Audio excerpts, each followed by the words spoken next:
నిన్నంతా అసెంబ్లీలో మండలి అంతా కూడా హెరిటేజ్ ద్వారా ఎక్కువ డబ్బులు దోచుకోవడానికి తిరుమల తిరుపతి దేవస్థానం మీదన అపప్రద వేశారు చంద్రబాబు అన్నది వైసీపీ.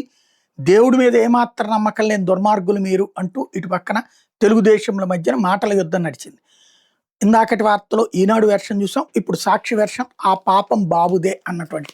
కిలో నెయ్యి 300 నుంచి ఏకంగా 658కి ఎందుకు పెంచారు? హెరిటేజ్తో ఇందాపూర్ డైరీకి ఉన్న బంధం ఏంటి? విషయం మీద చర్చిద్దామంటే దుర్మార్గంగా మైకులు కట్ చేస్తారా? వాయిదా తీర్మానం మీద చర్చకి ఎందుకు భయపడుతున్నారు? టీటీడీకి ఇందాపూర్ డైరీ నెయ్యి సరఫరా మీద అట్టుడికిన శాసనమండలి శ్రీవారిని అడ్డుపెట్టుకుని రాజకీయం చేయడం మీద వైఎస్ఆర్సీపీ నిప్పులు అన్నటువంటి వార్తని హైలైట్ చేశారు. ఇక్కడ ఏంటంటే ఈ ఇందాపూర్ అనేటువంటి డైరీ ఆ హెరిటేజ్కి పాలు ఇది సప్లై చేస్తుంది అన్నటువంటిది హెరిటేజ్ కూడా ఒప్పుకుంది. ఇవి ఆ పాల అదనపు ఉత్పత్తులు.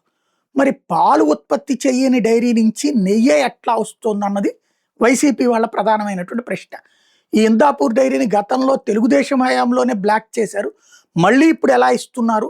హెరిటేజ్తో లింక్ కాబట్టి ఆనాడైనా ఈనాడైనా, అప్పుడు కూడా ముందు రద్దు చేసి మళ్ళీ ఇచ్చారు.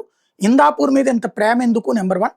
నెంబర్ 2, అదే ఇందాపూర్ కావచ్చు, లేకపోతే ఇప్పుడు సంగం డైరీ కావచ్చు, వీళ్ళందరూ మొన్నటిదాకా 350కి 400కి నెయ్యి అమ్మి ఇప్పుడు అకస్మాత్తుగా 650 700 అంటున్నారు అన్నటువంటిది వీళ్ళ ప్రధానమైనటువంటి ఆరోపణ. అవును, నెయ్యి అంత వాల్యూ పెరిగిందని చెప్పి మేము నమ్ముతున్నాము. ఇదివరకు 14 రూపాయల పాలు ఉన్నప్పుడు ఆ రేటు, ఇప్పుడు 45 రూపాయల పాలు ఉన్నాయి కాబట్టి ఆవు పాలు ఈ రేటుకి మేము కొంటున్నాం అన్నటువంటి తిరుమల తిరుపతి దేవస్థానం చెప్తుంది. ఇద్దరి వాదనలో ప్రజలు ఏది అర్థం చేసుకుంటారని వాళ్ళ ఇష్టం. ఇంకా